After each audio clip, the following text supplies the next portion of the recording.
Hello. I too, along with my fellow panelists, would like to thank everyone who is in attendance today. I particularly appreciate those of you who have stuck around. So, my name is Sandra Harrell. I'm a project director within the Center on Victimization and Safety, and I really want to thank my fellow panelists for shining a spotlight on areas where there's still a great deal of work to be done in improving the justice system for people with disabilities. I'm going to sound a little Pollyanna-ish in contrast because I get to work with communities all across the country who are actively engaged in making changes to their organizations to become more compliant with the Americans with Disabilities Act and to more effectively serve victims with disabilities. And we've worked with over 60 communities across the country within the Center on Victimization and Safety. And through our work within these communities, we're really seeing just how the people with disabilities and deaf people intersect with justice, especially around the issue of victimization. And in the aftermath of victimization, we know that people with disabilities and deaf people will often seek healing and justice from a variety of supports. Specifically, we see people with disabilities turning to the criminal justice system or victim services. And often, as detailed very well by Dara and TL, their experiences aren't so great. They're experiencing numerous barriers when they reach out for help. For instance, because outreach is not conducted specifically to disability organizations or deaf organizations, people with disabilities are often unaware of the services that exist in their community, or whether or not those services actually will be able to meet their disability-specific needs. And so they don't ever reach out for help. When they do reach out for help, they're often met with inaccessible 911 lines or inaccessible crisis lines. You've got people answering 24-hour crisis lines who have no idea how to interact with VRS, video relay service, or to communicate with a person with a communication disability. And so that's the experience. We're having, and then often, if they, by some miracle, are able to actually reach services, they discover physical locations that are completely inaccessible. And so while they may, in fact, be able to make it to the parking lot, they barely ever can make it to the door, and certainly not through that door. And so that's the reality, and I get it, like why we have a lot to be concerned about. But we've seen within the work that we've been doing at the Center on Victimization and Safety that the ADA has gone a long way towards making the process for seeking services and supports smoother for people with disabilities and deaf people.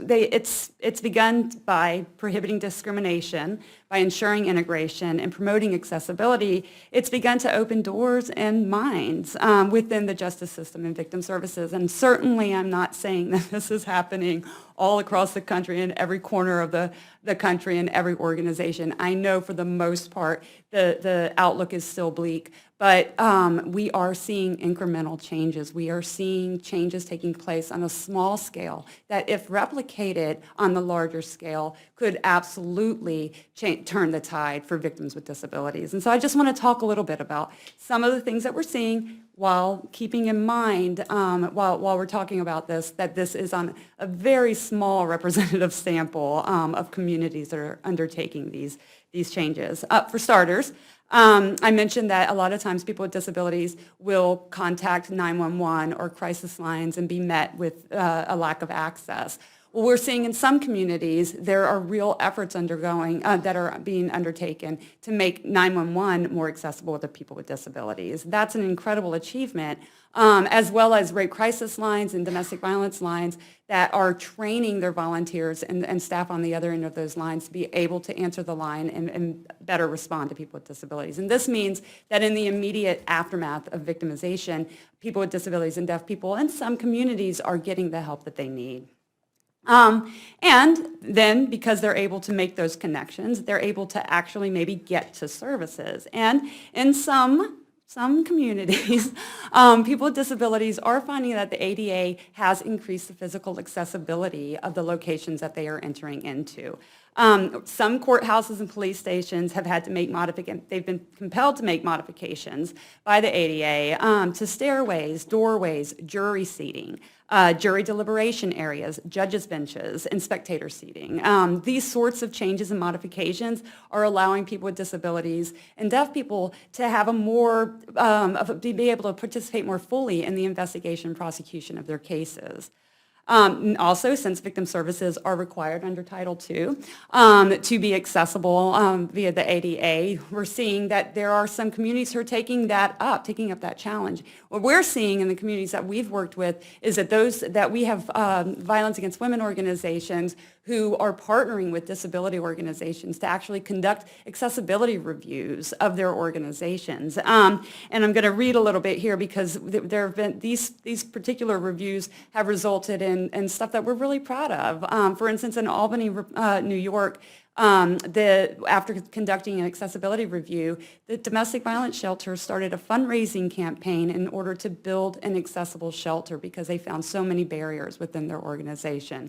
In Kansas City, Missouri, a program that had just recently done a capital campaign to raise multi-million dollars to create a brand new shelter, did an accessibility review and found enduring barriers. They entered into a second capital campaign to address those barriers. Now that's significant, and that's exciting, and that's something we want to see replicated across the country. And then, because the ADA has made it possible for people with disabilities to get in the door, it couldn't stop there, right? It has to also make sure that their experiences inside those services are positive. And so, there have been policies and procedures that are being adopted. Again, on a very small scale, but I like to look at the positive from time to time. So to be compliant with the ADA, we've seen a handful of police stations and courthouses actually adopt policies around the provision of auxiliary aids and services. And this includes making sure that interpreters are available to survivors with disabilities and deaf survivors for interviews and court processes. And for those of you familiar with deaf survivors, the presence of a qualified trained interpreter can make the difference between an acquittal and a conviction. And so making sure that somebody qualified is there in the room and actually doing the interpreting process is critical, and that even one or two courthouses and police stations are doing this, that means more justice for deaf survivors. And then also within victim services, just to kind of provide some context, because my colleague Amy Judy suggested I should, in many domestic violence programs, the current state of affairs is that eligibility requirements of the residents at the shelter are that you participate in employment or be able to seek employment, and that you participate in household chores. Now, obviously, this can be an exclusion or can be a barrier for people with disabilities who are seeking services within that shelter and have historically been a barrier.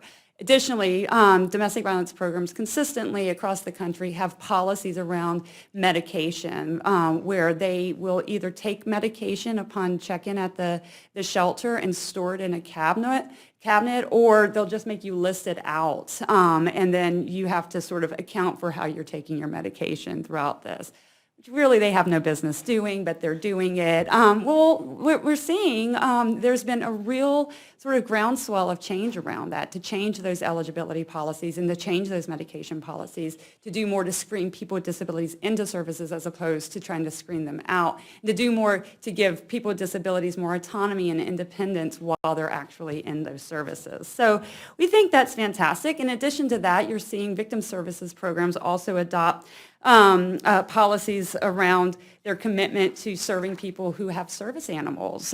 This is a real tension in the field because, what if we have somebody who's allergic? Or, what if I'm afraid of dogs? And who's afraid of dogs? But they are also outlining in policy their commitment to providing auxiliary aids and services. This is a financial burden to the organization, and yet they're putting it into their written policies. That is an exciting moment in our history. And then policies allowing non-offending personal care attendants into services, which is critical for people with disabilities who rely on personal care services to just go about their daily lives. And so These sorts of policies, these sorts of changes are profoundly impacting the experiences of people with disabilities when they're receiving services from these victim service agencies. And just like I said, helping to create an environment where people with disabilities and deaf people in services are feeling more valuable, more independent, and just more able to fully participate in the services being offered. And so this is incremental, but people's attitudes and beliefs are also changing. This is happening through training and education, and agencies are working to dispel myths about people with disabilities and also working to increase the comfort of their staff to work with people with disabilities. I'm someone who has, as Nancy said, worked in the violence against women world for a really long time and have a great deal of compassion for the advocates who are working in domestic violence and rape crisis programs. It's tough work. And I believe that they have the best of intentions, but they mess up. They mess up out of inexperience and out of a lack of education, et cetera. And so I believe that with proper training and education, we can see these sorts of changes in their attitudes and beliefs, which will come with incredible changes for people with disabilities in those programs. So just as some example of some of the trainings that we're seeing, some communities are working to train their sexual assault nurse examiners. These are the people who show up at the emergency room when a person has been raped to help to conduct what is called a sexual assault forensic exam. Well, many times, these same nurses have gotten an extraordinary amount of training, but nothing on working with people with disabilities or deaf people. They don't know how to position themselves in the room. They don't really know anything about this. We've got communities building training curricula to change that, to make sure that their sexual assault nurse examiners have the proper information. And then, on top of that, in Illinois, we had a collaboration between disability organizations and violence against women organizations who have created a pictorial guide for use during the sexual assault and forensic exam with people with intellectual disabilities, so that they have a more sense of comfort, confidence, and control when they're going through one of the most difficult moments in their healing journey. So that's exciting for me. And then, because the ADA has promoted community inclusion and integration, what is really important to know about the efforts that I've talked about thus far is that people with disabilities are partners in these change efforts. They are co-facilitating support groups. They are serving on multidisciplinary collaborations. They are conducting accessibility reviews of buildings and offices, informing policies and procedures. The list goes on and on. And this, I think, is the most enduring legacy of the Americans with Disabilities Act. By promoting inclusion of people with disabilities in our society benefits from their experience, their wisdom, and their expertise. So, great. On a personal note, around 20 years ago, while I was a young advocate working, or 15, if you're going to believe my current age,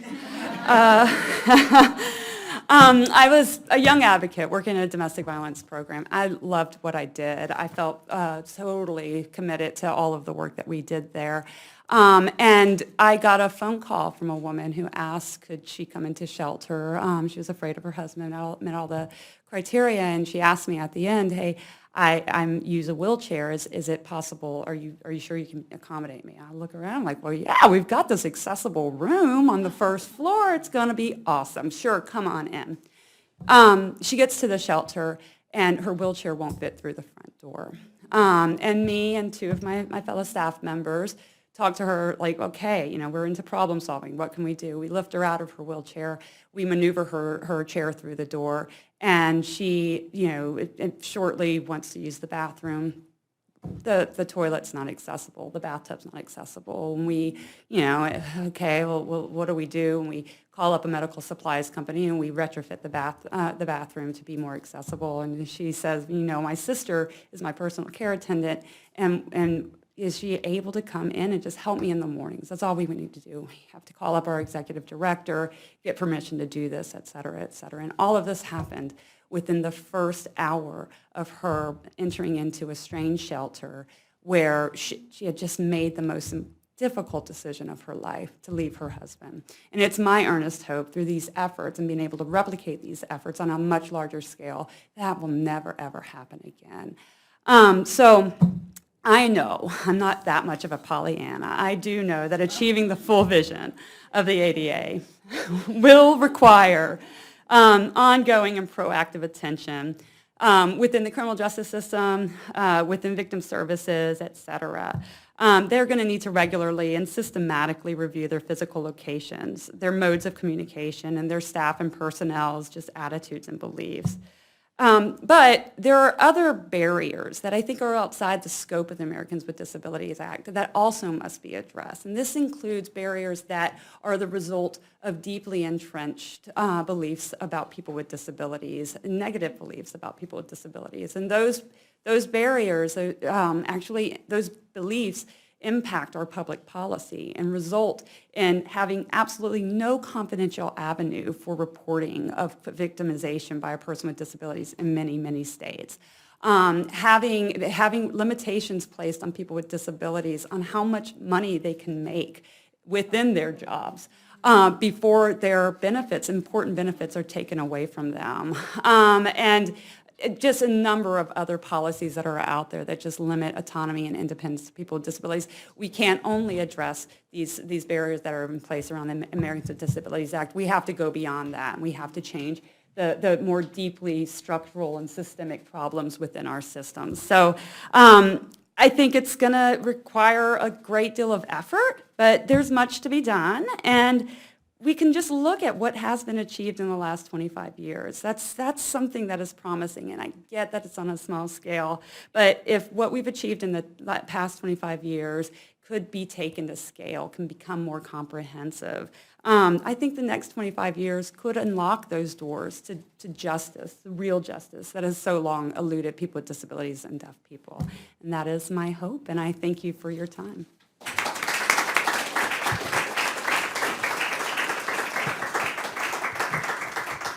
Great, thank you so much. And I'd like to give a very special thanks to all of our panelists. I want to thank you for your longstanding commitment to access and inclusion for people with disabilities and deaf people. Thank you for the work that you're doing and for sharing your experiences and expertise with us here today. In our work, time is a precious commodity, and we are reaching the end of our time together. So I also want to thank all of you for being here today, for taking part in this celebration of the Americans with Disabilities Act. And I'd like to challenge you all, as you move forward in your work, to think about how we can build on the successes that we've had over the past 25 years with the Americans with Disabilities Act, and how we can really build from those successes to take the advancements that have been made to scale across the country so that we do achieve full inclusion and fairness and dignity for people with disabilities and deaf people who are involved in the justice system going forward. Our panelists will be here for a few minutes after our time together, so if you do have questions, you're welcome to come up and to talk with us. And again, thank you very much. We really appreciate you coming.